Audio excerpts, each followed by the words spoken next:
Bonjour à tous, mon nom est François Letarte et bienvenue sur ma chaîne JDR D30, une chaîne consacrée aux jeux de rôle sur table. L'Hydrolis, un sujet un peu aléatoire, inspiré de différentes choses que j'ai entendues ces temps-ci. Je ne sais pas de quelle façon ça va se mélanger, là. Je vais commencer par... j'ai vu une vidéo de jasage de jeux de rôle il y a quelques mois déjà qui s'appelait My New D&D. Il a mis un titre anglais, mais en fait, c'était une expression qu'il a entendue à plusieurs reprises sur le net ou qu'il a lu. Tu sais, les gens qui découvrent un nouveau jeu, puis ils disent « Ah non, mais ça, c'est mon nouveau Donjons et Dragons. » Je pense que ça devient quasiment une expression qui peut être quasiment rôliste. Commune, là, pour bien des gens, Donjons et Dragons a été la grande révélation. Et là, ils vont de révélation en révélation vers d'autres jeux. En fait, tu sais, c'est une affaire que j'ai déjà racontée, mais tu sais, Donjons et Dragons et tous les autres jeux de rôle, en fait, surtout les autres jeux de rôle, c'est une variation de la même affaire, là, quelque part. Là. Oui, OK, des variations extrêmes, là, qui ressemblent pas du tout à l'original. Mais le principe est là.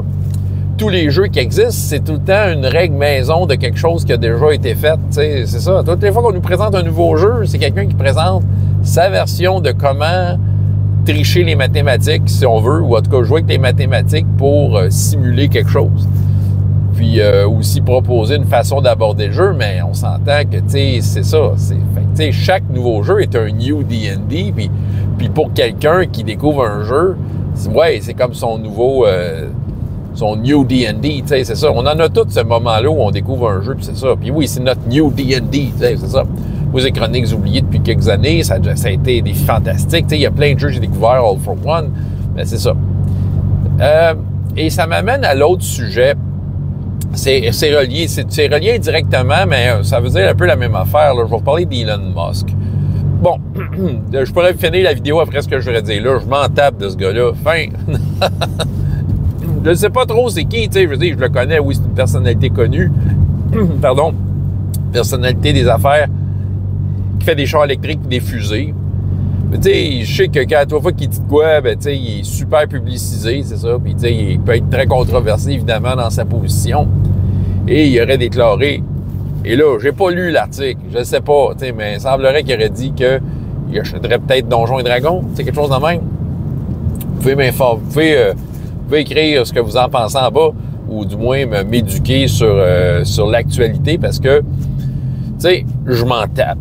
Peu importe qui a Donjons et Dragons, c'est pas ça qui est important. Ce qui m'amène à une autre vidéo que j'ai vue et que je vais un peu paraphraser en français, mais c'est Questing Beast, Ben Milton, avec lequel je suis très d'accord, parce qu'au moment de faire cette vidéo-là, hier, il a fait une vidéo qui commentait justement la nouvelle par rapport à Elon Musk.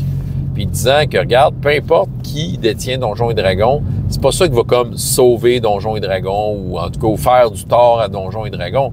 C'est la communauté, c'est les joueurs. Parce que, tu sais, faut se mettre à l'évidence, chacune des tables de jeux de rôle s'approprie le jeu, OK?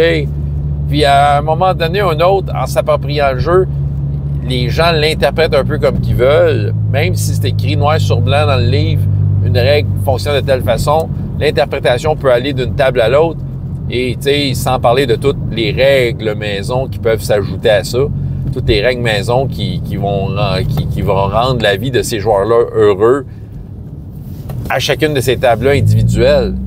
OK? C'est ça qui arrive, là. Il y a du monde, semblerait, qui capoterait parce qu'Elon Musk achèterait ça, puis ça, puis peut-être qu'il repenserait Donjons et Dragons, en tout cas, il mettrait une équipe là-dessus. Je le sais pas trop, tu sais. Mais on s'entend-tu que ce que Donjons et Dragons sort, ce que Wizards of the Coast sort, Hasbro, puis Elon Musk va sortir, ça change rien à la pratique du jeu, qui est justement une pratique très personnelle à chaque table. Donc, Donjons et Dragons, c'est quoi? C'est quoi le New D&D de tout le monde? C'est ce que t'en fais. C'est ça qui arrive. Parce que c'est sûr qu'il y en a qui le prennent mal parce qu'ils vont aimer le jeu tel qu'il est là, tel qu'il a été des 10 dernières années et qui vont comme suivre avidement tout ce qui sort, les aventures puis tout ça. Mais, tu sais, c'est un choix rendu là. C'est pas ça, Donjons et Dragons. C'est pas juste ça. C'est une partie. Ici, on a une compagnie qui essaie de faire de l'argent et qui essaient de te vendre l'idée que ça prend leur jeu et leurs aventures pour vivre l'expérience Donjons et Dragons, tandis que c'est tout à fait faux, parce que c'est pas juste ça, c'est vraiment un amalgame de toutes ces tables-là puis tout ça. Puis, dans le fond, peu importe qui a les droits de ce jeu-là, c'est les joueurs qui font la différence. Tu sais, tu veux vraiment représenter Donjons et Dragons, dire qu'est-ce que c'est, puis qu'on prend les choses qui ont ce nom-là, là. OK, mettons qu'on s'arrête juste à Donjons et Dragons et ce qui a porté ce nom-là, ben, tu sais, je te dirais que le livre qui a aujourd'hui, présentement, ces tablettes, ne représente pas vraiment l'ensemble de l'œuvre. Il représente comme une de ses itérations. Ça prendrait tout en même temps de disponible Open Gaming License, parce que c'est ça qu'il dit Ben Milton. Je suis super d'accord. C'est ça, parce qu'en fait, tu sais, l'idée du jeu de rôle, c'est que tu prends les règles que tu veux, tu les appliques comme tu veux. Tu n'es pas obligé de faire comme ce que la compagnie t'a dit. Donc, tu sais, à savoir si c'est Elon Musk ou non qui l'a, ça change rien au jeu. Le hobby va toujours être ce qu'il est. Tu sais, jour au lendemain, là, Donjons et Dragons fermerait boutique. J'avoue, ça ferait peut-être mal pour le hobby. J'avoue que, tu sais, ouais, Donjons et Dragons s'arrêterait demain, là. Ça ferait mal au hobby parce que, bon, le nom attire des gens qui découvrent le jeu et après, certains d'entre eux découvrent autre chose, puis ils voient que le jeu de rôle, tu sais, ne se limite pas à un jeu. C'est sûr qu'on perdrait comme peut-être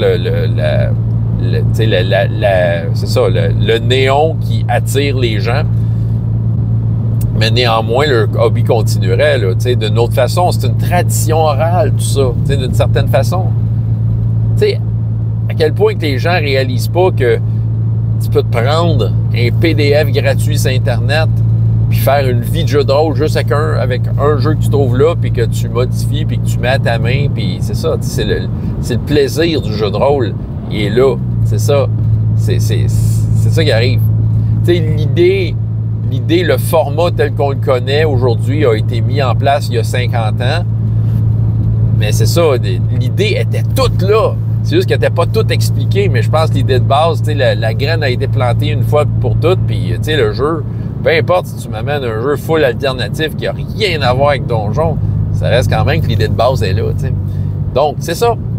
Elon Musk, whatever. Je sais pas s'il y en a qui ont perdu du poil de cul juste à y penser. Moi, je m'en tape de ce gars-là. Je m'en tape de ce qu'il fait avec Donjons et Dragons puis ce qu'il veut.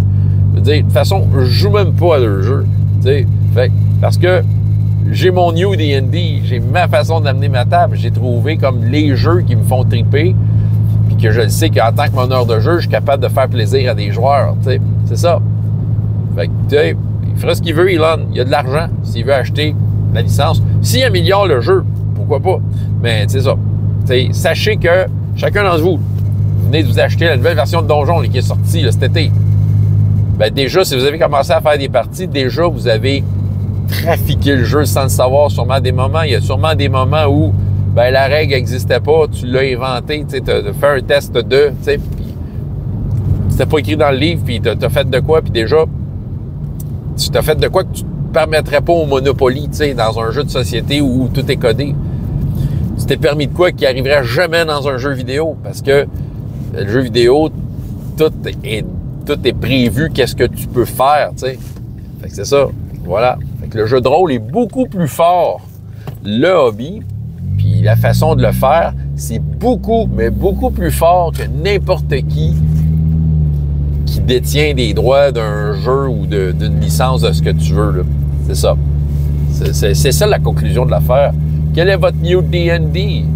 En tout cas, peu importe, quand vous avez D&D dans les mains ou un autre jeu, ben, à chaque partie, ça peut devenir un peu plus nouveau grâce à vous, les joueurs. C'est vous qui faites le jeu. Voilà, les joueurs et les meneurs de jeu. En tout cas, je les incluais là-dedans. François Letarte, JDR Détrante.